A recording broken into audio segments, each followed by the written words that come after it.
요한계시록 13장 11절부터 공부합니다.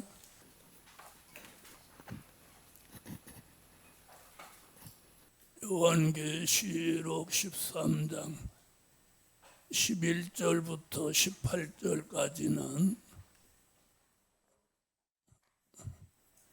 거짓 선지자의 정체를 말씀해 놓은 거예요. 1절부터 10절까지는 짐승에 대한 말씀이고 11절부터 18절까지는 거짓 선지자의 정체입니다. 11절 보겠습니다. 내가 봄에 또 다른 짐승이 땅에서 올라오니, 그래서 또 다른 짐승이라는 말은 어떤 짐승과 다르다. 그렇죠. 13장 1절 바다에서 올라온 짐승과 다른 짐승이다, 그 뜻이에요. 또 다른 짐승이 이번엔 어디서? 땅에서 올라오니 새끼양같이 두 뿔이 있고 용처럼 말하더라.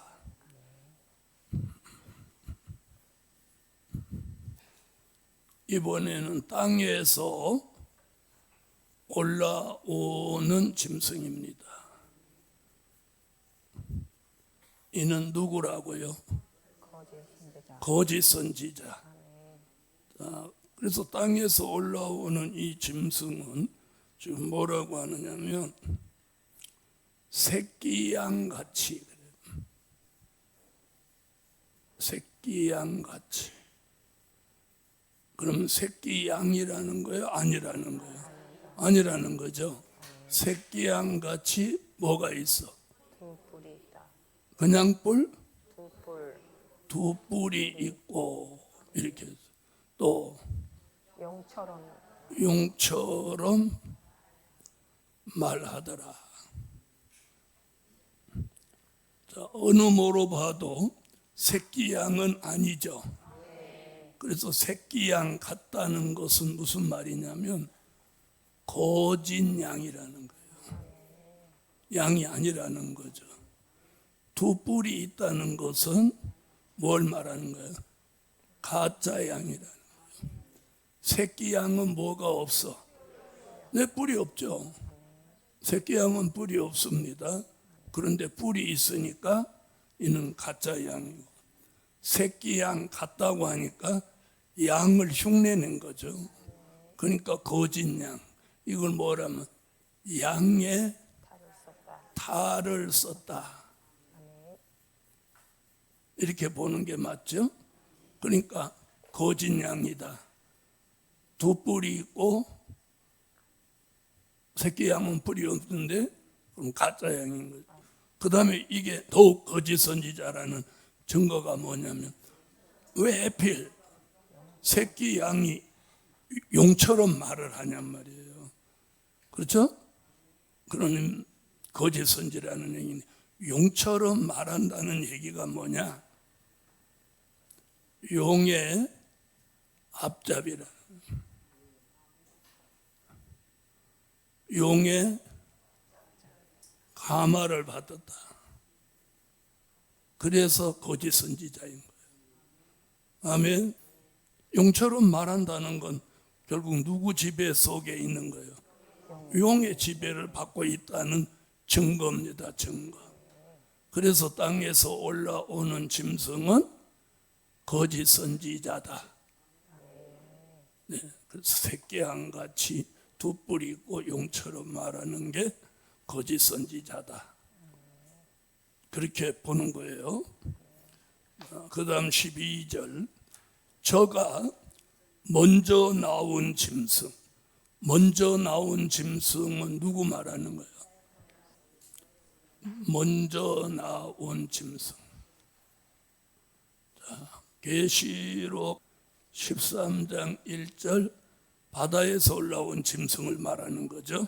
13장 1절. 내가 보니 바다에서 한 짐승이 나오는데 뿔이 10이요 머리가 7이라. 그 뿔에는 10 면류관이 있고 그 머리들에는 참남된 이름들이 있더라. 아멘. 네, 저가 먼저 나온 짐승의 모든 권세를.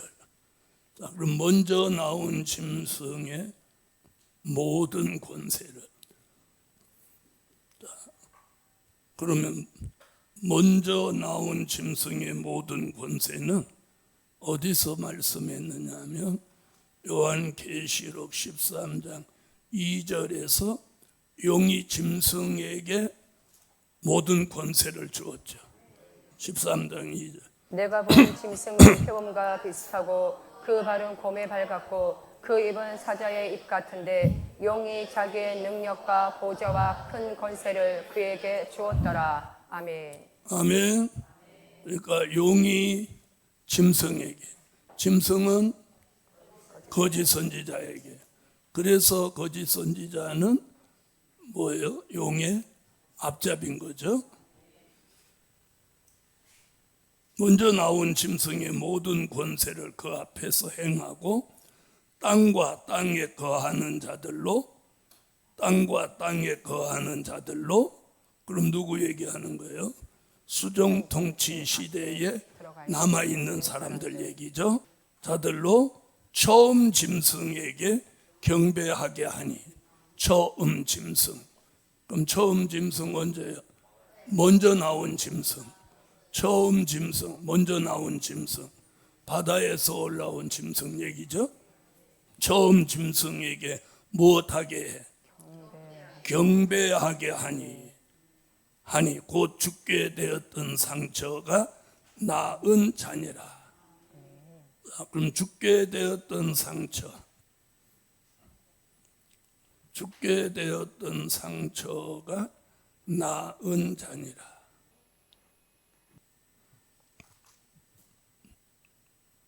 계시록 13장 3절 이야기죠.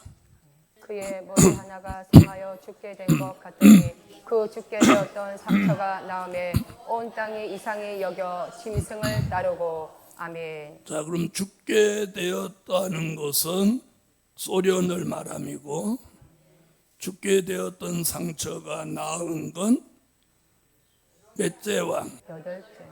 여덟째 왕 러시아인 거죠. 여덟째 왕에게 그 시대 사람들이 다 무엇한다? 다 경배한다. 몇 절 같이? 13장 8절 같이 다 경배한다. 죽임을 당한 어린 양의 생명책에 창세 이후로 농명되지 못하고 이 땅에 사는 자들은 다 짐승에게 경배하리라. 아멘. 다 경배합니다.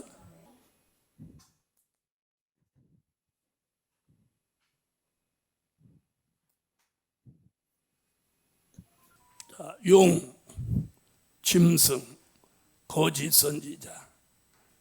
자, 이 세력을 뭐라고 묶어서 대적의 3세력. 아멘.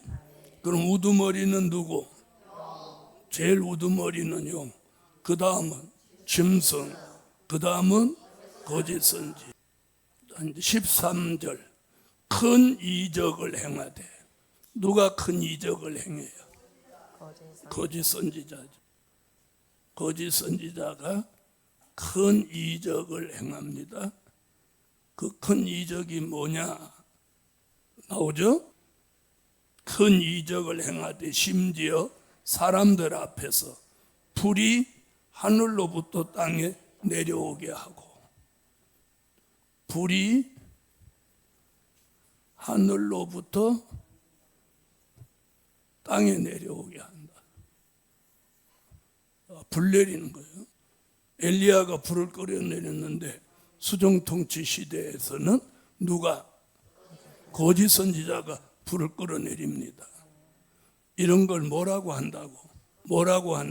거짓 기적이라고 합니다. 거짓 기적. 자, 거짓 기적을 뒷받침하는 말씀 데살로니가후서 2장 9절에서 12절. 9절로 12절. 악한 자의 임함은 사단의 역사를 따라 모든 능력과 표적과 거짓 기적과 불의의 모든 속임으로 멸망하는 자들에게 임하리니 이는 저희가 진리의 사랑을 받지 아니하여 구원함을 얻지 못함이니라. 이러므로 하나님이 유혹을 저희 가운데 역사하게 하사 거짓 것을 믿게 하심은 진리를 믿지 않고 불의를 좋아하는 모든 자로 심판을 받게 하려 하심이니라. 아멘. 자, 여기서 중요한 게 뭐라고 하냐면 거짓 것이 믿어지게 한다는 거예요. 자, 거짓 것이 믿어지게 하는 이유는 구원받지 못하고 못 받게 하려고, 심판받게 하려고 한다는 거예요. 그래서 우리가 거짓 것이 믿어지지 않는 게 은혜입니다. 심지어 이런 거짓 기적이 하늘로부터 불을 내립니다. 14절 짐승 앞에서 받은 바 이적을 행함으로. 이적 얘기 13절 얘기 연속이에요. 13절 큰 이적을 행하되, 14절 이적을 행함으로 땅에 거하는 자들을 미혹하며 땅에 거하는 자들에게 이르기를 칼에 상하였다가 살아난 짐승을 위하여 우상을 만들라 하더라. 거짓 선지자가 이제 뭘 하냐면 미혹을 하는 거예요. 미혹. 땅에 거하는 자. 여기서 땅에 거하는 자들이라고 하는 건 누구 얘기예요? 네, 수정통치 시대에 사는 자들이죠. 미혹하여 짐승을 위해서. 그럼 여기서 말하는 짐승은 몇째 왕? 네, 8째 왕이 수정통치 시대의 지배자란 말이에요. 그 짐승을 위하여 뭘 만들어? 네, 우상을 만든다는 거예요.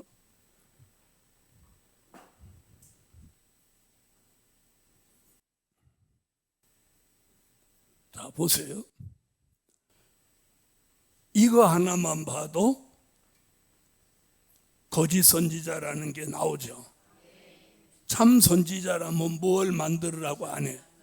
그렇죠. 우상을 만들으라고 안 하죠. 그렇죠? 그래서 우상을 만들으라고 하는 것만 모아도 이는 거짓 선지자가 틀림없는 거예요. 자, 만약에 우리 시대도 거짓 선지자를 분별해야 되잖아요. 자, 만약에 자기한테 절하라고 해. 어떤 종이 나한테 절해라 그러면 이 사람이 참 선지자요? 거짓 종이요? 답이 나오잖아요. 굉장히 중요한 거예요. 우상을 만들어. 15절, 14절 하반절. 칼에 상하였다가 살아난 짐승을 위하여 우상을 만들라 하더라. 그럼 그 시대 사람들이 우상을 만든다 안 만든다? 에? 만들죠? 만들라 하더라. 명령어예요. 명령어. 만들라 하더라. 14절 다시 읽어봐요. 명령어를 쓰고 있어요. 짐승 앞에서 받은 바 이적을 행함으로 땅에 가는 자들을 미혹하며 땅에 가는 자들에게 이르기를 칼에 상하였다가 살아난 짐승을 위하여 우상을 만들라 하더라. 아멘. 명령어를 썼단 말이에요. 그렇죠? 그러면 용과 짐승과 거짓 선지자가 하나가 돼서 우상을 만들려고 명령어를 썼어. 자, 그 다음 15절 보세요. 저가 권세를 받아 그 짐승의 우상에게 생기를 넣는 거예요.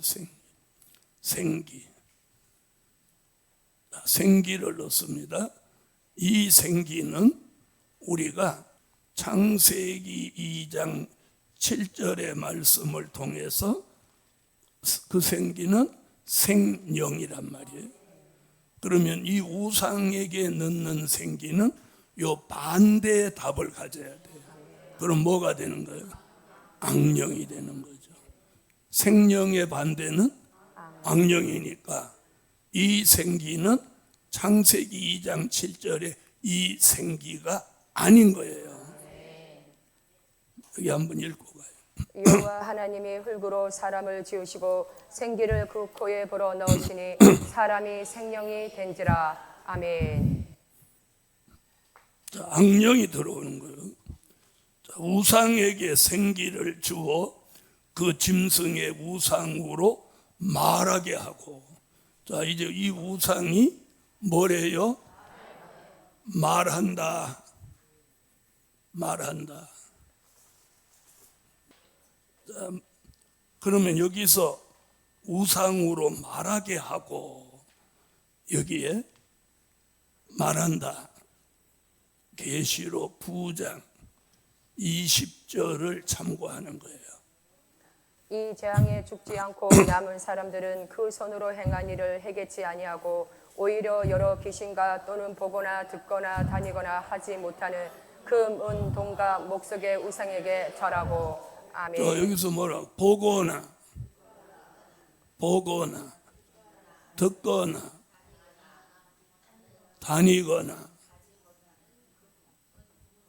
그런데 말 못한다고는 안 했단 말이에요. 왜요? 13장에 가서 말을 할 거니까.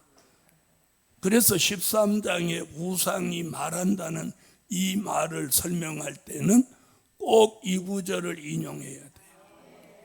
알아들으셨죠? 그 이유는 뭐냐? 9장 13절로 19절에서 유프라데 전쟁이 있었고, 그 전쟁이 끝으로 무슨 시대? 우상에게 생기를 넣어 말하는 그런 시대가 온다는 걸 예시하고 있는 거예요. 예언하고 있는 거예요. 아멘. 다시 15절. 짐승의 우상으로 말하게 하고 또 짐승의 우상에게 경배하지 아니하는 자는 몇이든지 다 죽이게 하더라. 자, 이 짐승에게, 이제 우상에게 뭐까지 해? 경배하는 거. 경배.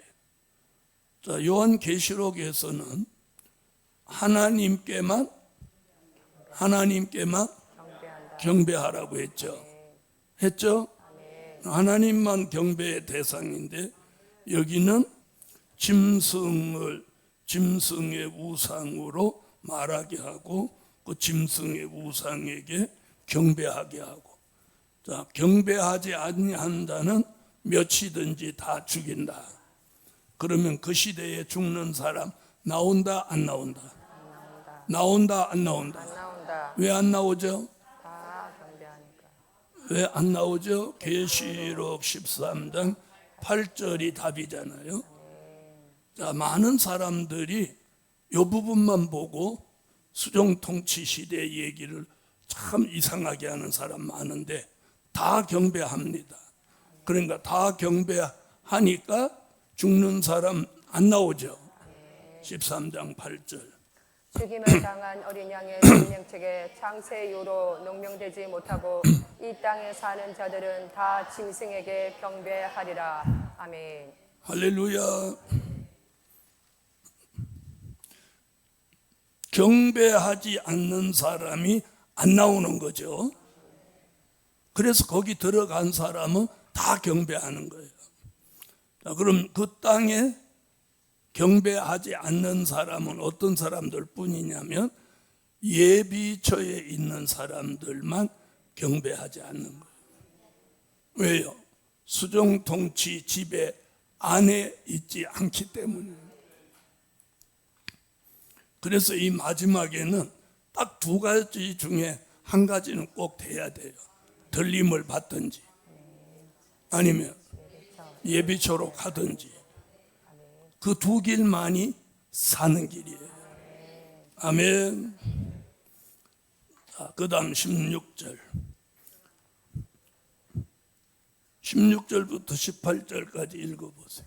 저가 모든 자, 곧 작은 자나 큰 자나 부자나 빈궁한 자나 자유한 자나 종들로 그 오른 세뇌나 이마에 표를 받게 하고 누구든지 이 표를 가진 자 외에는 매매를 못하게 하니 이 표는 곧 짐승의 이름이나 그 이름의 수라. 지혜가 여기 있으니 총명 있는 자는 그 짐승의 수를 세어보라. 그 수는 사람의 수니 666이니라. 아멘. 자, 수정통치 시대 사람들은 무엇을 받게 돼요? 우상에게 경배하고 짐승의 표를 받게 됩니다.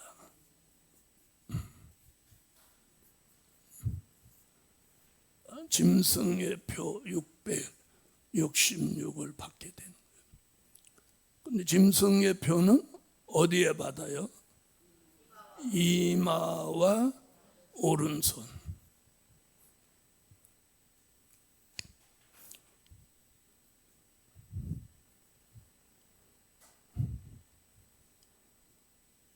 자, 이마에 받는다는 건 짐승의 사상을 받는 거예요. 그러면 뭐예요? 짐승 같은 생각, 짐승 같은 생각을 가지게 하는 거예요. 오른손에는 짐승의 행동을 말하는 거예요. 그러면 어떤 사람이 되느냐? 짐승 같은 사람이 되는 거죠. 짐승 같은 사람. 짐승의 사상, 짐승의 생각을 가지고 짐승 같은 행동을 하니 짐승 같은 사람이 되는 거예요. 자, 그럼 이 짐승표는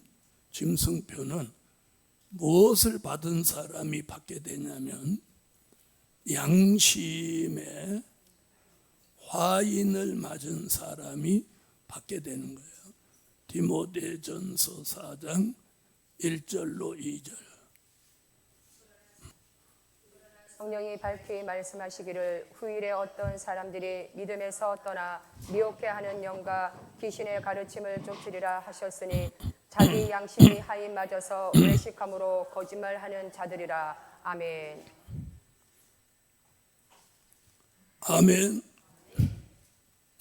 자, 양심에 화인 맞는 사람이 이마와 손에 짐승표를 받게 되는 거예요. 양심에 화인을 맞았다는 것은 양심이 마비된 거예요. 마비. 이런 사람은 양심의 가책을 느끼지 못합니다. 양심이 마비됐기 때문에. 그런데 오늘 디모데전서 4장을 보면 어떤 사람들이 양심의 화인을 맞는다고 그랬어요? 네, 믿음에서 떠난 사람들이 받는다는 거예요. 믿음에서 떠난 사람들. 그럼 이 사람들은 예수 믿었던 사람들이죠. 예수 믿고 교회 다녔던 사람들이에요. 예수 믿고 교회 다닌 사람. 자, 뭐 한 예를 들어서 11조를 안 드려도 양심의 가책이 없어. 양심의 가책이 안 생겨. 왜? 나만 안 드리냐? 다 안 드리는데. 이렇게 자기를 자꾸 합리화시키는 거예요. 주의를 안 지켜도 양심의 가책을 못 느껴. 왜? 나만 안 느끼냐? 다른 사람도 안 한다던데. 이렇게 가버리는 거예요. 이게 무서운 거예요. 그러면 양심의 화인은 지금도 맡고 있어요. 지금도. 그래서 믿음에서 떠난 사람. 자, 그럼 우리가 믿음에서 떠난 걸 떠난다는 기준을 어디다 둬야 될 거냐?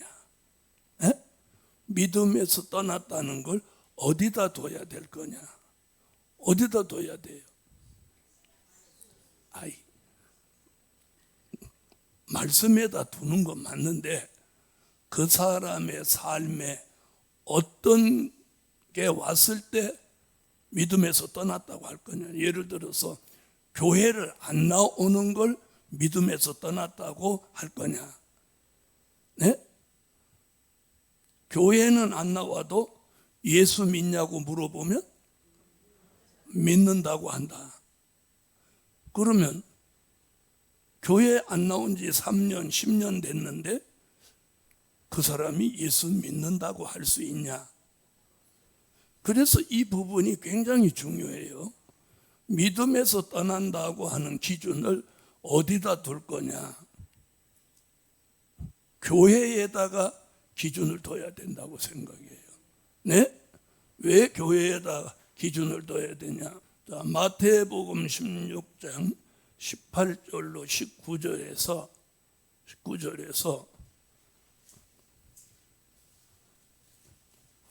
자, 반석 위에 교회를 세워라.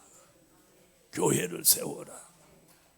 또 내가 내게 이르노니 너는 베드로라. 내가 이 반석 위에 내 교회를 세우리니 음부의 권세가 이기지 못하리라. 내가 천국 열쇠를 내게 주리니 내가 땅에서 무엇이든지 매면 하늘에서도 매일 것이요 내가 땅에서 무엇이든지 풀면 하늘에서도 풀리리라 하시고. 아멘. 그 다음 보세요. 마태복음 28장 19절을 한번 보세요. 그러므로 너희는 가서 모든 족속으로 제자를 삼아 아버지와 아들과 성령의 이름으로 세례를 주고. 아멘. 자, 이제 이렇게 질문 한번 해볼게요. 여기 세례 얘기가 나왔어요. 자, 어떤 사람이 예수 믿는다고 하는데 교회 출석을 안 하는데 세례 줄 수 있나요? 자, 세례 받는 기준을 어떻게 둬요?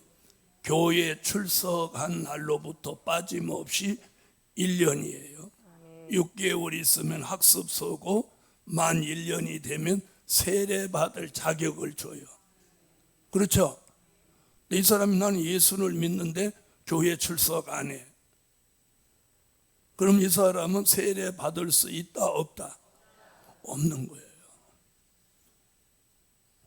그럼 세례 안 받고 교회 안 나오는 사람 세례 못 받아. 자, 그렇다면 세례 받았어요. 직분도 받았어요. 그런데 교회 안 나온 지가 1년, 2년, 3년, 5년, 10년 이렇게 돼서도 그 사람을 교인으로 인정할 거냐 안 할 거냐? 대답 못하죠? 대답 못하죠? 못하죠? 그건 하나님이 판단해야 돼. 그런데 보통 교회는 뭘 만드냐면 정관이라는 걸 만들어요. 에? 교회 정관. 이게 뭐냐? 그 교회가 정한 법이에요. 법. 저희 교회 정관에는 이렇게 나왔어요. 교회 출석을 3개월 이상 나오지 않은 사람은 교인으로 인정하지 않는 거예요. 뒤집어 말하면, 그러니까 교인의 자격을 어떻게 보냐? 교회를 3개월 이상 계속해서 등록하고 출석한 사람을 교인으로 인정하는 거예요. 그러면 우리 시대에 가나안 교인이 200만이 넘어섰다는데 이 사람들을 교인으로 인정해야 되냐 안 해야 되냐? 네? 그 사람들 교회 교적부에 없죠. 그럼 교인은 아닌 거예요. 아닌 거예요. 자, 학교도 출석 부르는데 출석부에 안 나온 사람은 결석이죠. 그래서 일정한 기간 동안 결석하면 그 다음에 오는 게 뭐예요? 정학이라는 게 오는 거예요. 정학. 네. 정학을 넘어서면 그 다음은 퇴학. 이렇게 돼 있어요. 교회는 굳이 그런 과정을 필요로 하지 않을 뿐이에요. 그래서 이 후일에 어떤 사람이 믿음에서 떠나, 이 부분이 참 정하기가 어려운 거예요. 그런데 여기 뭐라고 그랬어요? 믿음에서 떠나. 그 다음 얘기가 무서워요. 미혹해 하는 영과. 네? 바로 뒤따라오는 게 미혹해 하는 영과 귀신의 가르침, 이게 들어오는 거예요. 이게 아주 무서운 얘기예요. 다시 한번 읽어보세요. 좀 그런 말씀이 나오나 안 나오나? 그러나 성령이 밝히 말씀하시기를 후일에 어떤 사람들이 믿음에서 떠나 미혹해하는 영과 귀신의 가르침을 쫓으리라 하셨으니 자기 양심이 하인 맞아서 외식함으로 거짓말하는 자들이라. 아멘. 저 보세요. 믿음에서 떠나 그 말 뒤에 바로 미혹해하는 영과 귀신의 가르침을 쫓아 나오잖아요. 그렇다면 교회 출석과 믿음에서 떠난 거의 연관성을 어디에 둬야 되냐? 그건 숙제입니다. 숙제. 그래서 이게 굉장히 무서운 거예요. 무서워. 자, 학교 안 나오는 학생을 학생으로 인정 안 하는 거와 교회 출석하지 않는 교인을 교인으로 인정하지 않는 것과 같은 이치가 아닐까요? 네. 그래서 오늘 굉장히 중요하다. 자, 짐승표 15절 다시 봅시다. 저가 권세를 받아 그 짐승의 우상에게 생기를 주어 그 짐승의 우상으로 말하게 하고 또 짐승의 우상에게 경배하지 아니하는 자는 몇이든지 다 죽이게 하더라. 저가 모든 자, 곧 작은 자나 큰 자나 부자나 빈궁한 자나 자유한 자나 종들로 그 오른손에 이마에 표를 받게 하고 누구든지 이 표를 가진 자 외에는 매매를 못하게 하니 이 표는 곧 짐승의 이름이나 그 이름의 수라. 지혜가 여기 있으니 총명 있는 자는 그 짐승의 수를 세워보라. 그 수는 사람의 수니 666이니라. 자, 짐승표 얘기하면서 지혜 있는 자, 또 총명 있는 자, 이렇게 말하는 거예요. 자, 짐승표에 대한 분별력을 말씀하는 거예요. 그래서 여기서 말하는 이 지혜는 다니엘서 12장 9절로 10절에 말한 지혜, 다니엘서 12장 3절에서 말한 지혜, 마태복음 24장 45절로 46절에서 말하는 지혜, 그리고 요한계시록 17장 9절로 11절에서 말하는 지혜, 이 지혜가 오늘 지금 계시록 13장 16절로 18절에서 말하는 이 지혜와 똑같은 지혜다, 같은 지혜다, 이렇게 말씀드릴 수 있어요. 그가 가로되 다니엘아 갈지어다. 드디어 이 말은 마지막 때까지 간수하고 봉함할 것임이니라.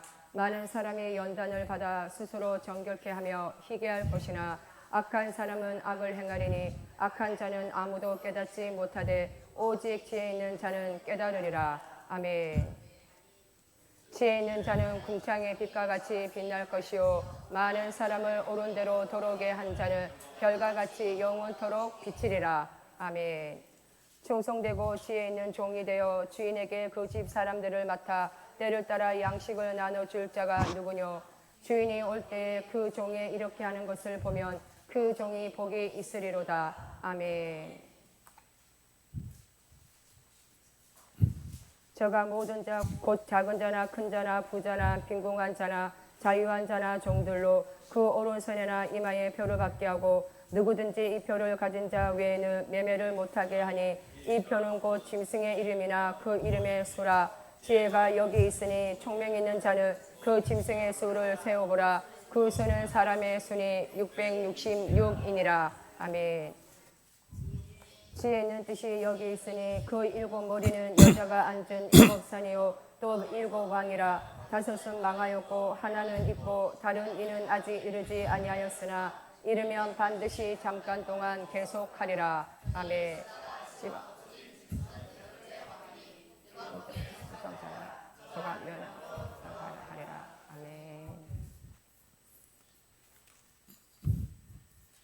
우리는 짐승의 표가 등장하는 시기를 분명히 알아야 돼. 자, 요즘 사람들은 뭐 색다른 것이 나오면 무조건 짐승표라고 하고 봅니다. 그건 왜 그럴까요? 기준이 없어서 그래요. 우선 짐승표는 요한계시록 13장 언제 수종통치 시대에 등장한다는 사실을 우리는 분명고해야 돼. 아무 때나 등장하면 안 되잖아요. 짐승표는 수종통치 시대에 등장하는 거예요. 자, 그러면 짐승표를 쓰는 짐승의 표를 치는 목적이 있어요. 목적은 두 가지예요. 하나는 단일 통치. 전 세계를 단일 통치를 하기 위해서 짐승의 표를 치는 거예요. 그리고 또 하나는 매매 수단으로 쓰는 거예요. 짐승표가 없으면 뭘 못한다고?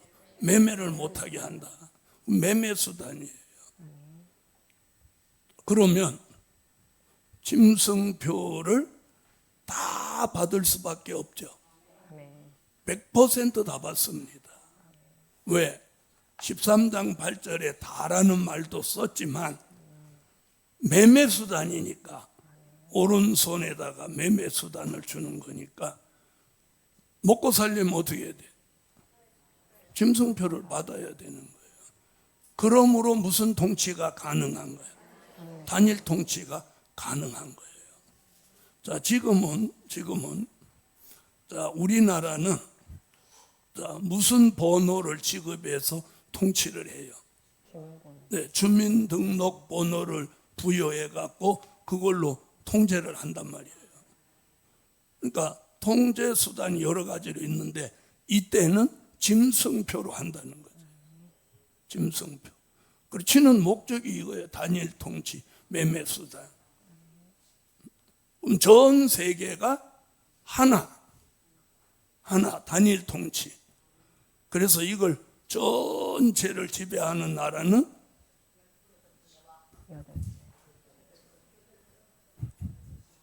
여덟째 왕 누구? 러시아. 그리고 러시아의 지배를 받은 몇 나라? 10불, 10나라. 자, 이들이 몇 년 동안? 3년 반 동안 지구 전체를 지배하는 거예요. 아멘? 그런 거로 짐승의 표는 유효기간이 있어요. 유효기간이 얼마? 네, 3년 반인 거예요. 3년 6개월. 다른 쪽으로 말하면 42달. 자, 딱 정해져 있어요. 정해져. 그러므로 수종 통치가 딱 시작되면 짐승표를 전 세계 사람이 일치에 다 받는 거예요. 그리고 그 유효기간은 3년 반 동안 짐승이 지배하는 그 시대에 쓰임 받는 거예요. 그래서 이 짐승표에 대한 미혹이 참 많은 거예요. 자, 그 다음 다시 보세요. 자, 이 표를 가진 자 외에는 매매를 못하게 하니 이 표는 곧 짐승의 이름이나 그 이름의 수라 하면서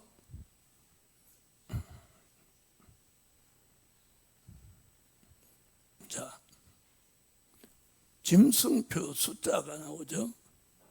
6. 첫 번째 6은요. 용의 수를 말하는 거예요. 얘가 제일 우두머리잖아요. 그죠? 그 다음은 짐승의 수, 그 다음은 거짓 선지자. 그래서 보세요. 6을 딱 맞춰서 3번 하잖아요. 그러니까 용, 짐승, 거짓 선지자, 이 세 부류의 세력이 뭘로? 대적의 3세력. 우리가 정마의 3세력, 대적의 3세력, 이거 헷갈리면 안 되는 거예요. 그리고 이 용어를 왜 제가 중요시하냐? 이제 밖에서 말씀 전하다가 이런 용어를 같이 쓰는 사람이면 우리 동지라고 봐야 되는 거야. 어? 야, 누구한테 이거 배웠냐? 대적의 3세력이라고 하면 우리하고 동지, 정마의 3세력 우리하고 동지. 에? 그래서 우리가 말씀을 들으면서 우리가 쓰는 용어와 단어를 누가 쓴다면 배웠든지 아니면 인터넷에 들어와서 공부했든지, 그렇죠? 그래서 용과 짐승과 거짓 선지자를 묶어서 대적의 3세력이라고 한다. 할렐루야. 자, 그러나 결국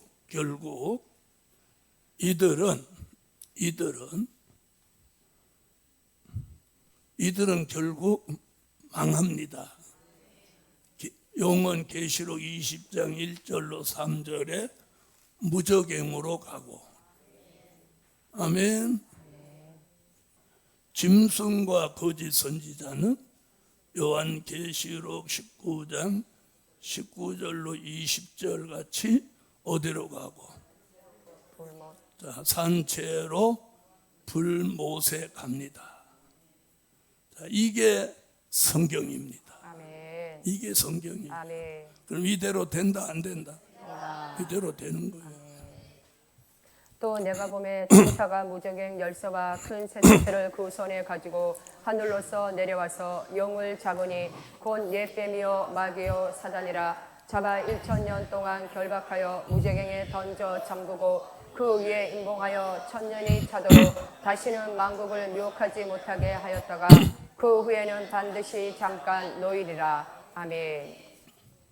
또 내가 보매 그 짐승과 땅의 임금들과 그 군대들이 모여 그 말탄 자와 그의 군대로 더불어 전쟁을 일으키다가 짐승이 잡히고 그 앞에서 이적을 행하던 거짓 선지자도 함께 잡혔으니 이는 짐승의 벌을 받고 그의 우상에게 경배하던 자들을 이적으로 미혹하던 자라. 이 둘이 산채로 유황불 붙는 못에 던지우고. 아멘. 할렐루야. 자, 13장 끝내고 14장으로 넘어갑니다.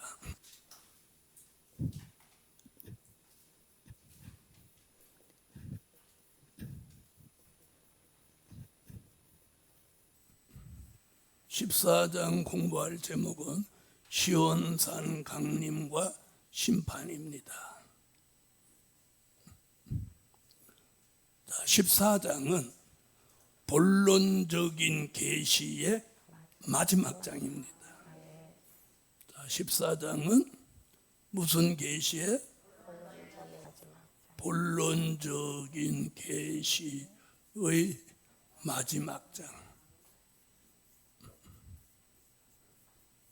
자, 본론적인 계시는 몇 장부터? 8장부터. 자, 8장부터 14장까지가 본론적인 계시입니다. 자, 다시 말하면 본론적인 계시 마지막 장에서는 시온산에 강림하셔서 산자를 심판하신다. 그러므로 세상에 종말이 오는 겁니다. 아멘. 자, 14장 1절 읽어주세요. 또 내가 보니 보라 어린 양이 시온산에 섰고 그와 함께 14만 4천이 섰는데 그 이마에 어린 양의 이름과 그 아버지의 이름을 쓴 것이 있도다. 아멘. 할렐루야. 자, 시온산 강림. 자, 여기서 재림이라는 단어를 안 쓰고 강림이라는 단어를 쓴 이유가 있어요. 주님이 지상에 내려오신다는, 그래서 강림이라고 해요. 우리가 올라가서 공중에 오신 예수님을 만나는 건 재림이라고 했어요. 재림과 강림. 공중을 경유해서 지상에 오시는 거니까 이게 연속적으로 이루어지는 거지만 이걸 좀 이해를 더 돕기 위해서 우리가 공중에 올라가서 주님을 영접하는 건 재림이라고 하고, 지상에 내려오는 건 강림이라고 하는 거예요. 그래서 그걸 좀, 자, 보세요. 재림은 이 사건이고 여기서 만나는 거고, 강림은 이 사건이에요. 내려오는 거예요. 할렐루야. 이것도 재림, 이것도 재림. 자, 보좌에서 공중을 경유해서 지상에 오시니까 이게 같은 재림 얘기는 맞아요. 그렇죠? 그런데 보세요. 공중 재림, 지상 재림보다는 지상 강림이라고 하는 게 훨씬 이해가 빠르다는 거죠. 이해하셨어요? 이해하셨다니까 넘어가요. 자, 시온산 강림, 이사야 18장 7절, 이사야 24장 23절, 이사야 31장 4절로 5절, 오바댜 1장 21절. 이게 시온산 강림에 대한 예언이에요. 예언. 그때 강들이 흘러 나누인 나라에 장대하고 준수하며 시초부터 두려움이 되며 강성하여 대적을 밟는 백성에게서 만군의 여호와께 드릴 예물을 가지고 만군의 여호와의 이름을 두신 곳 시온산에 이르리라. 아멘. 그때의 달이 무색하고 해가 부끄러워하리니 이는 만군의 여호와께서 시온산과 예루살렘에서 왕이 되시고 그 장로들 앞에서 영광을 나타내실 것임이니라. 아멘. 여호와께서 이같이 내게 이르시되 큰 사자나 젊은 사자가 그 식물을 움키고 우르렁거릴 때에 그것을 치려고 여러 목자가 불려왔다 할지라도 그것이 그들의 소리로 인하여 놀라지 아니할 것이요 그들의 떠듦을 인하여 굴복지 아니할 것이라. 이와 같이 나 만군의 여호와가 강림하여 시온산과 그 영 위에서 싸울 것이며 새가 날개치며 그 새끼를 보호함 같이 나 만군의 여호와가 예루살렘을 보호할 것이라. 그것을 호위하며 건지며 넘어와서 구원하리라 하셨나니. 아멘. 구원자들이 시온산에 올라와서 에서의 산을 심판하리니 나라가 여호와께 속하리라. 아멘. 이건 예언입니다. 그 예언이 어디 와서 요한계시록 14장 1절에 와서 예언이 성취되는 거예요. 아멘. 그럼 이제 시온산에 강림하는데 심판주 예수, 시온산에 강림하는데 심판주 예수가 강림합니다. 자, 그 다음에 따라오는 사람이 누구? 인맞은 종들 14만 4천 내려오는 거예요. 자, 계시록 14장 1절에 시온산 강림 얘기하는 거예요. 자, 여기서 지금 요 계시록 14장에서는 안 나왔지만 함께 내려오는 사람이 또 있다는 거죠. 누구? 순교자들입니다. 데살로니가 전서 4장 14절. 예수에 죽었다가 다시 사심을 믿을진대 이와 같이 예수 안에서 자는 자들도 하나님이 저와 함께 데리고 오시리라. 아멘. 데리고 오신다. 아멘. 자는 자들 중에서 데리고 온다. 그러면 순교자들이라고 보는 게 마땅합니다. 자, 그럼 계시록 14장 1절에 그러면 심판주 예수와 인맞은 종들 순교자가 따라 내려옵니다. 아멘. 내려오는 순간 예수님은 누가 되시는 거예요? 심판주 예수가 되는 거예요. 요한계시록 19장 11절로 13절 같이 심판주 예수가 되시는 거예요. 또 내가 하늘이 열린 것을 보니 보라 백마와 탄 자가 있으니 그 이름은 충신과 진실이라. 그가 공의로 심판하며 싸우더라. 그 눈이 불꽃 같고 그 머리에 많은 면류관이 있고 또 이름 쓴 것이 하나가 있으니 자기밖에 아는 자가 없고 또 그가 피 뿌린 옷을 입었는데 그 이름은 하나님의 말씀이라 칭하더라. 아멘. 자, 심판주 예수. 그리고 인맞은 종들과 순교자들은 예수님을 따라서 지상의 시온산에 강림함과 동시에 이제는 인맞은 종이다, 순교자다 이렇게 말하지 않고 누구가 되는 거예요? 하늘의 군대가 됩니다. 요한계시록 19장 14절로 15절. 하늘에 있는 군대들이 희고 깨끗한 세마포를 입고 백마를 타고 그를 따르더라. 그의 입에서 이한 검이 나오니 그곳으로 만국을 치겠고 친히 저희를 철장으로 다스리며 또 친히 하나님 곧 전능하신 이의 맹렬한 진노의 포도주 틀을 밟겠고. 아멘. 할렐루야. 자, 그래서 예수님은 백마 타신 심판주 예수, 또 여기는 백마 탄 하늘의 군대. 자, 이것이 시온산 강림입니다. 시온산 강림. 이제 강림했어요. 강림하시면서 예수님은 백마 타신 심판주 예수가 되고 우리는 하늘의 군대가 됐어요. 아멘. 그러면 군대가 된 것으로 끝나지 않고 이때부터 이제 무슨 일이? 자, 산자의 심판이 시작된단 말이에요. 아멘. 산자의 심판이 시작되는 거예요.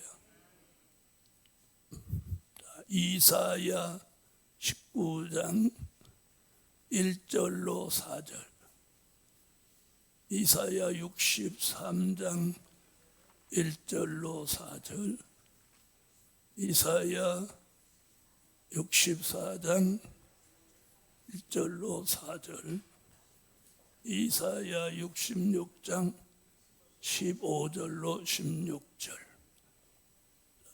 이사야만 너 이렇게 말하고 있어요.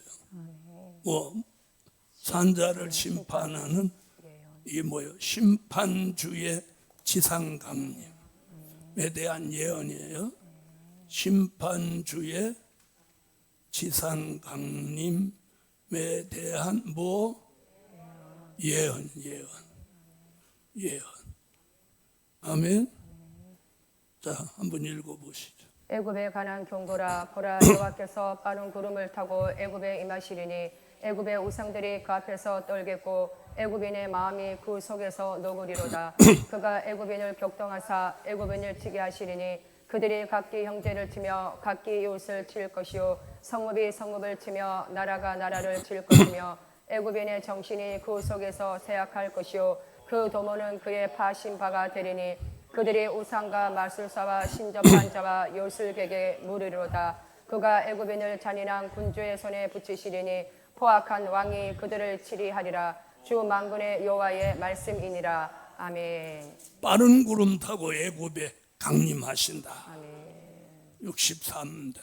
에돔에서 오며 홍의를 입고 보스라에서 오는 자가 누구뇨? 그 하얀 의복 큰 능력으로 걷는 자가 누구뇨? 그는 내니 의를 말하는 자요 구원하기에 능한 자니라. 어찌하여 내 얼복이 붉으며 내 옷이 포도즙 들을 밟는 자 같으뇨? 만민 중에 나와 함께한 자가 없이 내가 홀로 포도즙 들을 밟았는데 내가 노함을 인하여 무리를 밟았고 분함을 인하여 짓밟았으므로 그들의 선열이 내 옷에 띄어 내 의복을 다 더럽혔음이니 이는 내 원수 갚는 날이 내 마음에 있고 내 구속할 해가 왔으나. 6절까지. 아멘. 6절까지. 내가 본즉 도와주는 자도 없고 붙들어주는 자도 없으므로 이상히 여겨 내 팔이 나를 구원하며 내 분이 나를 붙들었음이라. 내가 노함을 인하여 만민을 밟았으며 내가 분함을 인하여 그들을 지게 하고 그들의 선열로 땅에 쏟아지게 하였느니라. 아멘. 원컨대 주는 하늘을 가르고 강림하시고 주의 앞에서 산들로 진동하기를 불이 솥을 사르며 불이 물을 끓임 같게 하사 주의 대적으로 주의 이름을 알게 하시며 열방으로 주의 앞에서 떨게 하옵소서. 주께서 강림하사 우리 생각 밖에 두려운 일을 행하시던 그때에 산들이 주의 앞에서 진동하여 싸우니 주 외에는 자기를 앙망하는 자를 위하여 이런 일을 행한 신을 예로부터 들은 자도 없고 귀로 깨달은 자도 없고 눈으로 본 자도 없었나이다. 아멘. 보라 여호와께서 불의 옹이 되어 강림하시리니 그 수레들은 해리바람 같으리로다. 그가 협력함 이새로 노를 베푸시며 맹렬한 하염으로 견책하실 것이라. 여호와께서 불과 칼로 모든 혈육에게 심판을 베푸신즉 여호와께 살육당할 자가 많으리니. 아멘. 하박국. 하나님이 대만에서부터 오시며 거룩한 자가 바란산에서부터 오시도다. 셀라. 그 영광이 하늘을 덮었고 그 찬송이 세계에 가득하도다. 그 강명이 햇빛 같고 강선이 그 손에 나오니 그 권능이 그 속에 감추었도다. 온역이 그 앞에서 행하며 불덩이가 그 발 밑에서 나오도다. 그가 서신즉 땅이 진동하며 그가 보신즉 열국이 전율하며 영원한 산이 무너지며 무궁한 작은 산이 엎드러지나니 그 행하심이 예로부터 그러하시도다. 내가 본즉 그 산의 장막이 한란을 당하고 미디안 땅의 휘장이 흔들리도다. 여호와여 주께서 말을 타시며 구원의 병거를 모시오니 하수를 분이 여기심이니까 강을 놓아여 하심이니까 바다를 대하여 성내심이니까 주께서 하를 꺼내시고 살을 바로 바라셨나이다. 셀라. 주께서 하수들로 땅을 쪼개셨나이다. 산들이 주를 보고 흔들리며 창수가 넘치고 바다가 소리를 지르며 손을 높이 들었나이다. 아멘.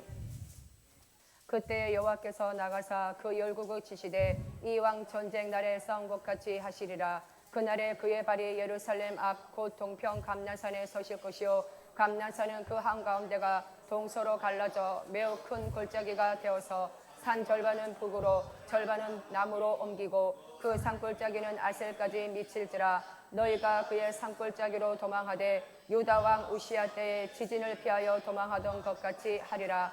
나의 하나님 여호와께서 임하실 것이요 모든 거룩한 자가 주와 함께 하리라. 아멘. 자, 이건 심판주의 지상 강림에 대한 선지자의 예언이에요. 네.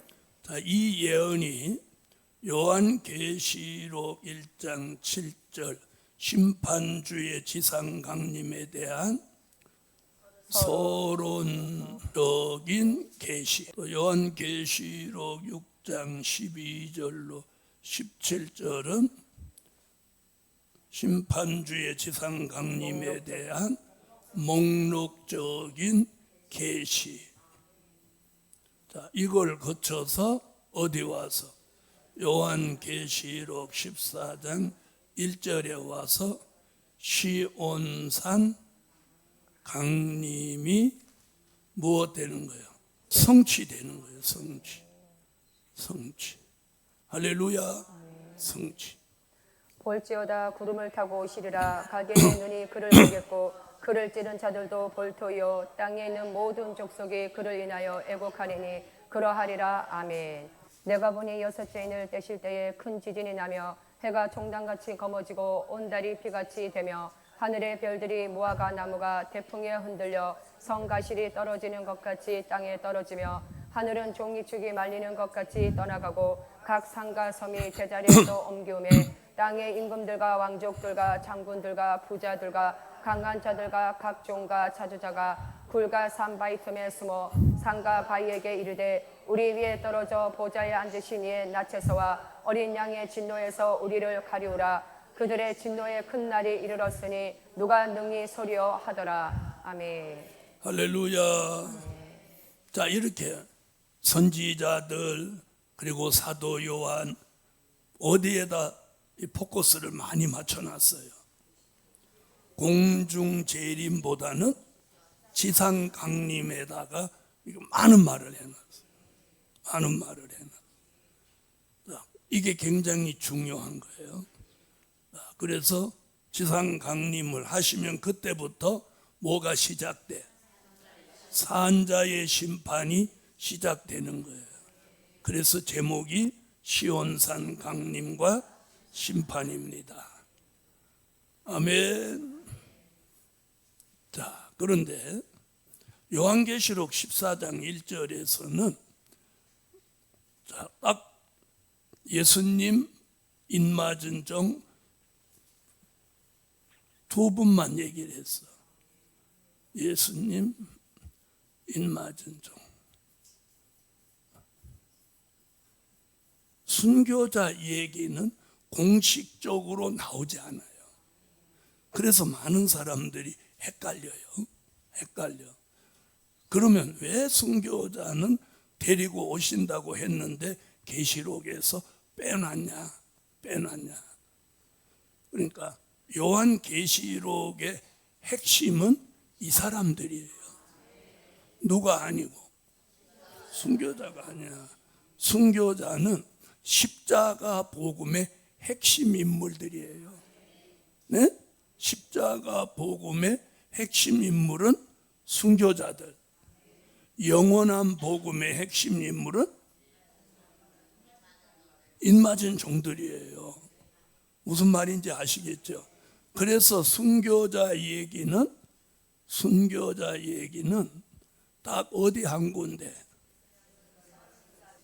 계시록 6장 9절로 11절에서 계시록에서는 순교자들 얘기를 여기 딱 하나 찍어놓고 다른 데서 부각을 안 시키는 거예요. 왜? 헷갈리니까. 그거 안 해도 헷갈리는 사람이 한둘이 아닌데. 그래서 요한계시록 환란시대 영원한 복음의 핵심은 누구라는 거예요? 인맞은 종들. 할렐루야. 인맞은 종들. 그래서 순교자 얘기를 별도로 안 해놓는 거예요. 그래서 우리가 깨달음이 있어야 돼. 자, 이제 14장 1절 다시 와보세요. 자, 또 내가 보니 보라 어린 양이 시온산에 섰고 그 예수님이 지상에 강림하셨다는 거죠. 근데 거기 뭐래? 그와 함께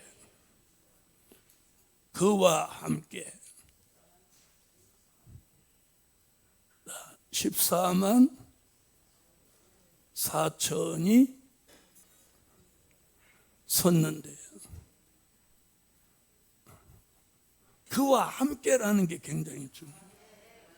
이 얘기가 어디서 나온 얘기냐면 데살로니가 전서 4장 16절로 17절에서 나왔던 얘기예요. 참고하세요.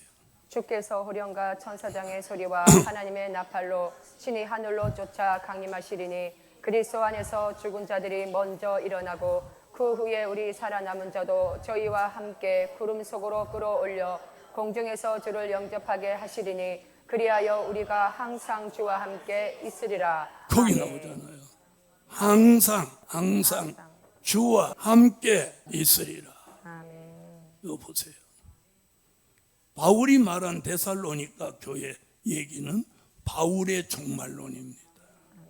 바울의 종말론은 사도 요한의 종말론의 참고가 되는 거예요. 그와 함께 14만 4천이 섰는데 항상 주와 함께 있으리라. 그래서 우리가 주님을 공중에서 영접하면 그때부터는 계속 함께 가는 거예요. 계속. 그래서 그와 함께 14만 4천이 섰는데, 그럼 여기서 인맞은 종이라는 단어가 안 나와도 우리는 왜 인맞은 종이라고 믿는 걸까요? 예? 14만 4천이라는 단어 때문에 그러는 거잖아요. 그 답이 어디서 있어요? 요한계시록 7장 3절로 4절에서 나왔잖아요. 그러니까 14만 4천 그러면 무엇 맞은 종? 인맞은 종. 하나님이 인맞은 종. 그러니까 여기다 굳이 하나님의 인맞은 종 얘기를 하지 않아도 14만 4천이라는 단어 자체로 하나님의 인맞은 종들이라는 걸 인정하는 거예요. 7장 갔다 와요. 가로되 우리가 우리 하나님의 종들의 이마에 인치기까지 땅이나 바다나 나무나 해하지 말라 하더라. 내가 입맞은 자의 수를 드리니 이스라엘 자손의 각 지파 중에서 입맞은 자들이 14만 4천이니. 아멘. 자, 하나님의 인이라는 말은 요 14장 1절에는 안 썼지만 다른 표현을 했어요. 다른 표현. 14장 1절 봐봐요. 자, 이마에, 어린 양. 자, 이마에, 자, 어린 양의 이름과 그 아버지의 이름을 쓴 것이 있다. 아멘. 자, 이마에. 그럼 이 말이 뭐예요? 이름이 인이잖아요. 사람이. 그럼 이 얘기가 무슨 얘기를 해주고 있는 거예요? 하나님의 인맞은 종이라는 거예요. 요 얘기는 요한계시록 14장 4절에도 같은 얘기가 이 사람들은 여자로 더불어 더럽히지 아니하고 정절이 있는 자라. 어린 양이 어디로 인도하든지 따라가는 자며 사람 가운데서 구속을 받아 처음 입은 열매로 하나님과 어린 양에게 속한 자들이니. 아멘. 자, 거기는 하나님과 어린 양에게 속한 자. 이름 쓴 것이 있다. 속한 자. 자, 이 얘기는 무슨 얘기냐면 하나님의 특별한 소유로 지명받았다는 뜻이에요. 아멘. 하나님의 특별한 소유로 지명받았다. 그럼 특별한 소유 얘기는 말라기 3장 16절로 18절, 지명은 이사야 43장 1절, 이사야 43장 4절. 자, 말라기부터 읽어줘. 그때의 여호와를 경외하는 자들이 피차에 말하며 여호와께서 그것을 분명히 들으시고 여호와를 경외하는 자와 그 이름을 존중히 생각하는 자를 위하여 여호와 앞에 있는 기념책에 기록하셨느니라. 만군의 여호와가 이르노라. 내가 나의 정한 날에 그들로 나의 특별한 소유를 삼을 것이요 또 사람이 자기를 섬기는 아들을 아낌같이 내가 그들을 아끼리니 그때 너희가 돌아와서 의인과 악인이며 하나님을 섬기는 자와 섬기지 아니하는 자를 분별하리라. 아멘. 야곱아, 너를 창조하신 여호와께서 이제 말씀하시느니라. 이스라엘아, 너를 조성하신 자가 이제 말씀하시느니라. 너는 두려워 말라. 내가 너를 구속하였고 내가 너를 지명하여 불렀나니 너는 내 것이라. 아멘. 45장 3절입니다. 고쳐주세요. 내게 흑암 중에 버와 은밀한 곳에 숨은 재물을 주어서 너를 지명하여 부른 자가 나 여호와 이스라엘의 하나님인 줄 알게 하리라. 아멘. 할렐루야. 아멘.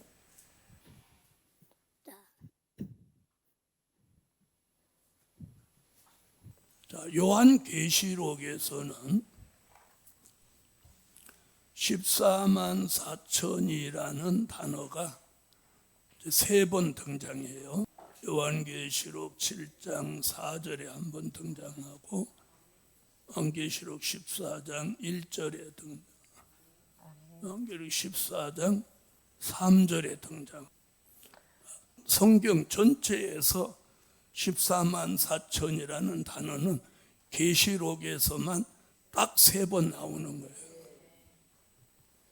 내가 입맞은 자의 수를 들으니 이스라엘 자손의 각 지파 중에서 입맞은 자들이 14만 4천이니 아멘.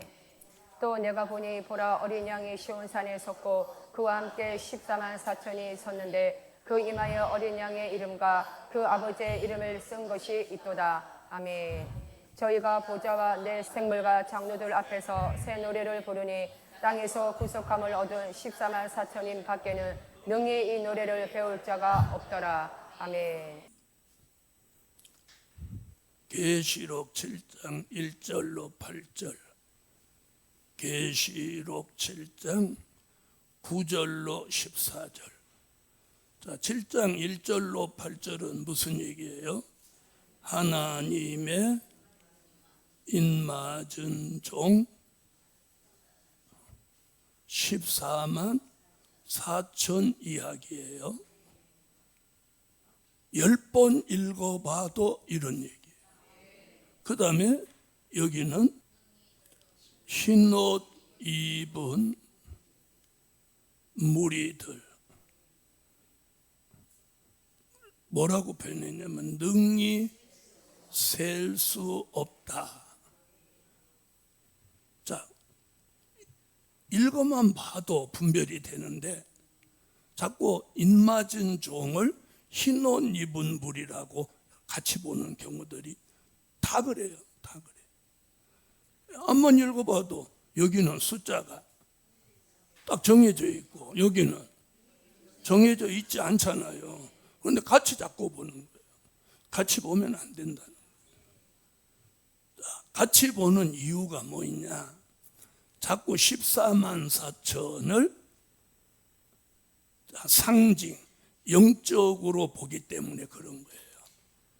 자, 그러면 14만 4천은 상징이고 영적으로 보면 안 되고 이건 실제 수라는 거죠. 14만 4천은 실제 수다. 그 실제 수라는 증거가 어디에서 기준을 잡아주는 거예요? 말씀이죠, 말씀. 그래서 계시록 7장 1절로 8절에서 한 지파가 얼마? 1만 2천 곱하기 12지파 이꼬로 14만 4천. 딱 이건 수학 공식에서 딱 나오는 거예요. 딱 뭐라는 거예요? 실제 수. 그래도 이해가 안 되는 사람들을 위해서 요한계시록 14장 1절로 5절에서 실제 수라는 것을 여기서 증명해 보이는 거예요. 증명해 보여. 자, 14장 1절로 5절을 다 같이 읽으세요. 또 내가 보니 보라 어린 양이 시온산에 섰고 그와 함께 14만 4천이 섰는데 그 이마에 어린 양의 이름과 그 아버지의 이름을 쓴 것이 있도다. 내가 하늘에서 나는 소리를 들으니 많은 물소리도 같고 큰 내성도 같은데 내게 들리는 소리는 검은 것 타는 자들의 그 검은 것 타는 것 같더라. 저희가 보좌와 내 생물과 장로들 앞에서 새 노래를 부르니 땅에서 구속함을 얻은 14만 4천인 밖에는 능히 이 노래를 배울 자가 없더라. 이 사람들은 여자로 더불어 더럽히지 아니하고 정절이 있는 자라. 어린 양이 어디로 인도하든지 따라가는 자며 사람 가운데서 구속을 받아 처음 입은 열매로 하나님과 어린 양에게 속한 자들이니 그 입에 거짓말이 없고 흠이 없는 자들이더라. 아멘. 1절부터 5절까지 실제 수라는 걸 증명하기 위해서 쭉 말합니다. 자, 섰는데 1절에 나오죠. 그 다음에 이마에 이름을 썼다. 3절 새 노래를 부르니 14만 4천인 밖에는 그 노래를 배울 자 없더라. 결정적인 게 4절이에요. 이 사람들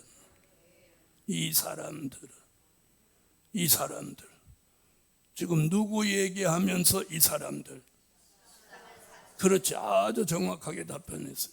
14만 4천에 대하여 이 사람들은 여자로 더불어 더럽히지 않고 무엇 있는 자?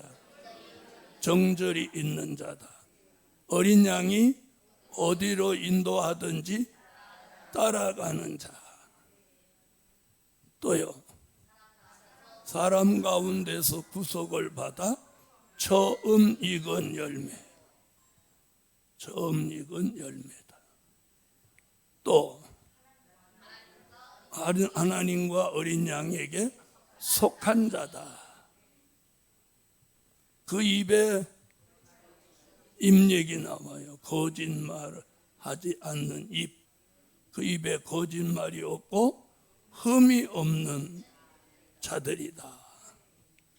자, 이렇게 그러니까 모두 하나님의 입맞은 종을 상징이다, 영적이다 이렇게 말할 걸 아시고 주님은 이렇게 실제수라는 걸 이렇게 증명해 보이는 거예요. 좀 어렵게 하죠. 그냥 거기다 야 14만 4천은 실제수야 이러면 얼마나 좋아. 그렇죠? 그럼 만약에 그렇게 표현한다면 요한 계시록이라는 단어를 쓸 수가 없어요. 계시록이라는 건 뭐예요? 하나님의 비밀이 기록된 책. 아멘. 그래서 실제수라는 것을 증명해 보여야 돼요. 할렐루야. 그래서 한 지파가 1만 2천, 12지파가 합한 수가 14만 4천. 딱 수학 공식이에요. 그들은 어린 양과 함께 섰다. 다리가 있다는 거죠. 이마, 다리 있고 이마 있으면 몸통이 있는 거지. 그리고 거기다 이름 썼다. 새 노래를 부르고 배울 자 없다. 입이 있으니까 부르죠. 그다음 가장 중요한 게 요 구절이에요. 이 사람들은 하나님의 입맞은 종 14만 4천 이 사람들은 그래서 우리가 딱 보면 실제 수라는 게 증명이 되잖아요. 자, 오늘은 여기까지 하겠습니다.